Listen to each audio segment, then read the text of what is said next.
शांति। ओम शांति। ओम शांति। आज 9 मई 2024। आज बाबा ने मीठी मधुर मुरली में बताया कि सबसे बड़ी जो बीमारी है वो कौन सी है। कौन सी बीमारी है सबसे बड़ी? नाम रूप में, है ना, किसी के नाम में फंसना कि भाई मैं ये मुरली सुनने जाएंगे तो मैं जाऊंगी, है ना, ये नहीं जा सकते तो मैं भी नहीं जा सकती, ये आएंगे फंक्शन में तो मैं आऊंगी। तो इस तरह से किसी व्यक्ति विशेष के प्रति आसक्ति होना, तो ये भी क्या है? देह अभिमानी है। देह अभिमान में फंसना, देह के सभी संबंधी, है ना, इन देह के सभी धर्म, सभी देह के धर्म क्या है? काम, क्रोध, लोभ, मोह, अहंकार, इन सब में फंसना ये सबसे बड़ी बीमारी है। तभी कहा देह अभिमान को छोड़ो। इस देह को भूलेंगे तो ही क्या याद आएगी? आत्मा याद आएगी, है ना। इस देह को चलाने वाली कौन है? आत्मा है। तो आज बाबा ने बताया कि जो बाप है वो सर्जन है ना, सभी बीमारियों को दूर करने वाला। लेकिन उस बाप को सच सच बतलाना होगा। जब सच सच बतलाएंगे तब ही वो बीमारी का इलाज हो पाएगा।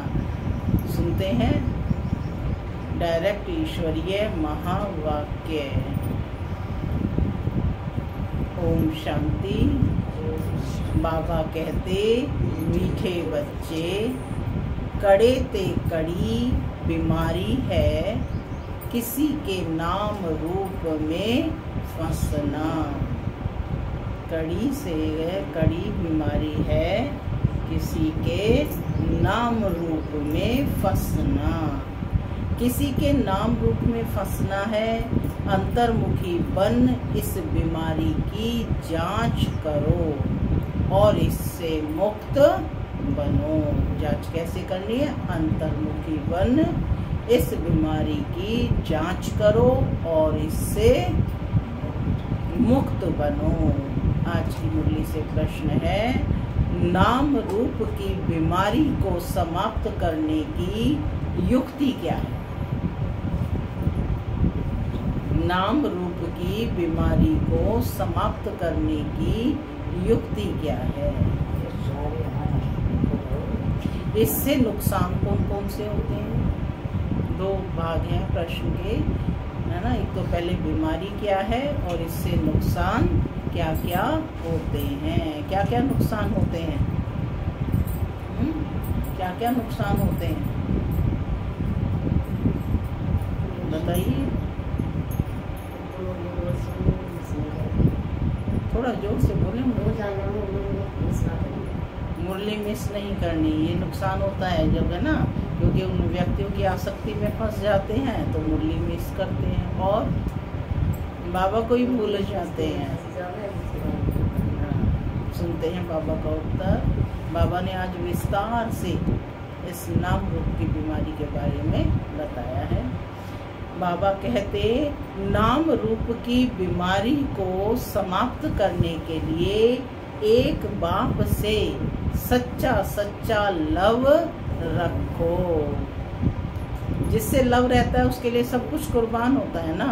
तो बाबा कहते, इस नाम रूप की बीमारी को समाप्त करने के लिए एक बाप से सच्चा सच्चा लव रखो।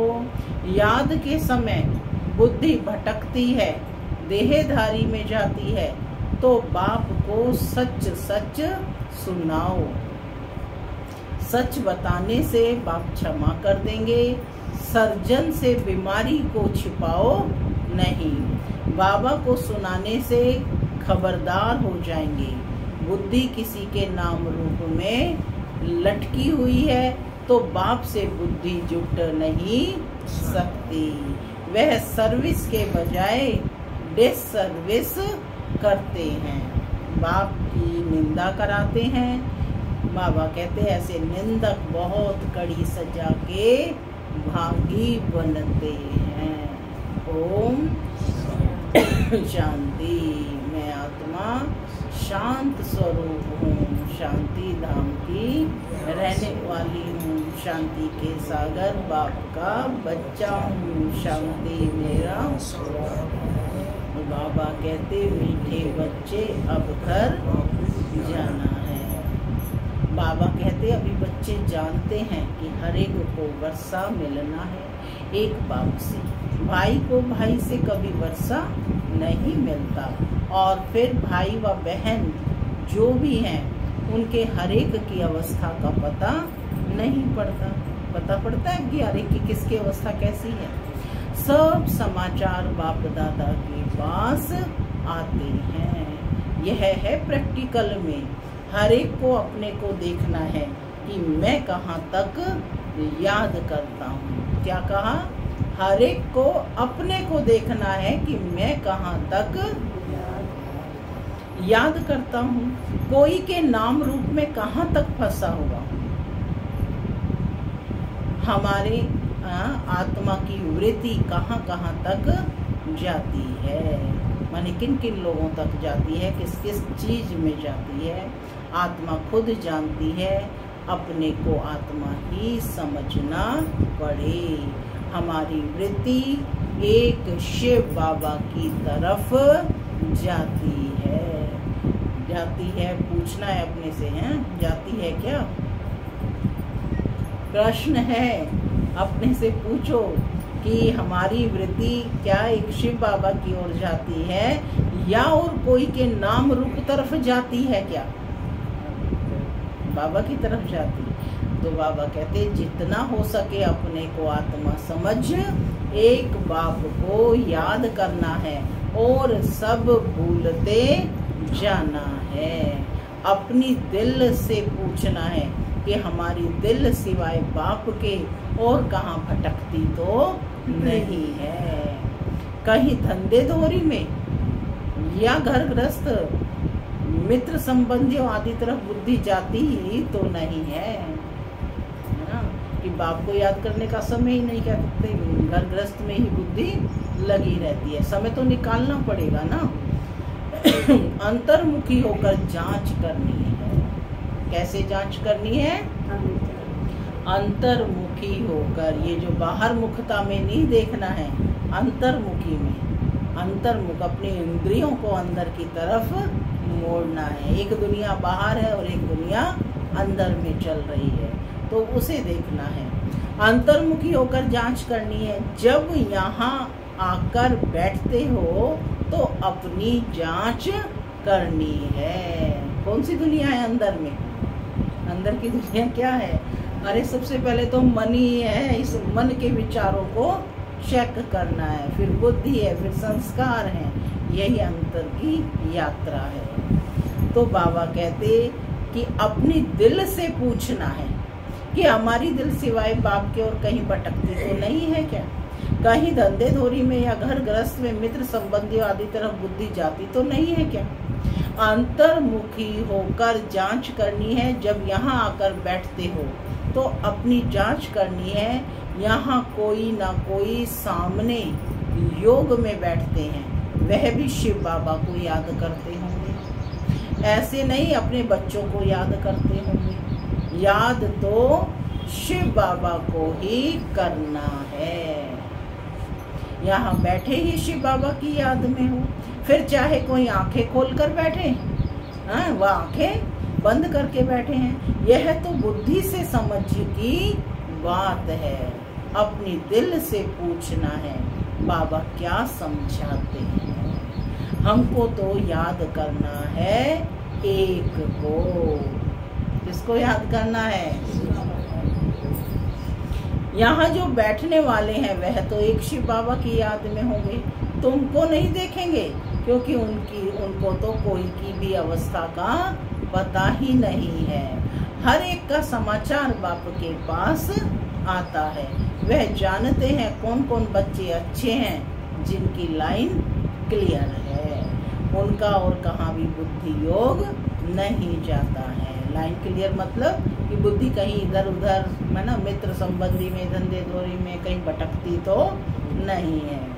ऐसे भी बहुत होते हैं, कोई का बुद्धि योग जाता है, फिर मुरली सुनने से चेंज भी होते रहते हैं, फील करते हैं यह है तो हमारी भूल है, हमारी दृष्टि वृत्ति बराबर रॉन्ग थी, अब उनको राइट करना है, रॉन्ग वृत्ति को छोड़ देना है। यह बाप समझाते हैं, भाई भाई को नहीं समझा सकते। बाप ही देखते हैं कि इनकी वृत्ति और दृष्टि कैसी है। बाप को ही सब दिल का हाल सुनाते हैं। शिव बाबा को बताते हैं तो दादा समझ जाते हैं। ये हर एक के सुनाने से देखने से भी समझते हैं कि कैसे समझाते हैं। जब तक सुने नहीं तब तक उनको क्या पता कि यह क्या करते हैं। एक्टिविटी से, सर्विस से समझ जाते हैं। आत्माओं की एक्टिविटी से, सर्विस से समझ जाते हैं कि ये कितना पुरुषार्थ करते हैं, कि इनको बहुत देह अभिमान है, इनको कम है और इनकी एक्टिविटी ठीक नहीं है। कोई ना कोई के नाम रूप में फंसा रहता है। माने मुख पे वो नाम बार बार आएगा ना, कोई भी कार्य होगा कि भाई उसके साथ में आ जाती, उसके साथ तो कर लेती ना। तो बाबा कहते कोई ना कोई के नाम रूप में फंसा रहता है। बाबा पूछते हैं कि कोई की तरफ बुद्धि जाती है क्या, पूछ रहे हैं बाबा। कोई साफ बतलाते हैं, कोई फिर नाम रूप में फंसे हुए ऐसे हैं जो बताते ही नहीं है। माने वो बाप के सम्मुख भी झूठ बोलते हैं, अपना ही नुकसान करते हैं। बाप को बतलाने से उनकी क्षमा होती है और फिर आगे के लिए भी संभाल करते हैं। बहुत हैं जो अपनी वृत्ति सच नहीं बताते। क्यों नहीं बताते? कि लज्जा आती है। जैसे कोई उल्टा काम करते हैं तो सज्जन को बताते नहीं हैं, परंतु छिपाने से बीमारी और ही वृद्धि को पाएगी। यहाँ भी ऐसे है, बाप को बताने से हल्के हो जाते हैं, नहीं तो वह अंदर में रहने से बाहर ही रहेंगे। बाप को सुनाने से फिर दोबारा ऐसे नहीं करेंगे। आगे के लिए अपने ऊपर भी खबरदार होंगे, है ना, खबरदार रहेंगे ना। फिर वो सब बाकी बताएंगे नहीं तो वह वृद्धि को पाता रहेगा। बाप जानते हैं कि यह सर्विसेबल बहुत है। क्वालिफिकेशन कैसी रहती है, सर्विस में भी कैसे रहते हैं, कोई के साथ लटके तो नहीं हैं, हर एक की जन्म पत्री को देखते हैं, फिर इतना उनसे लव रखते हैं, कशिश करते हैं। कोई तो बहुत अच्छी सर्विस करते हैं।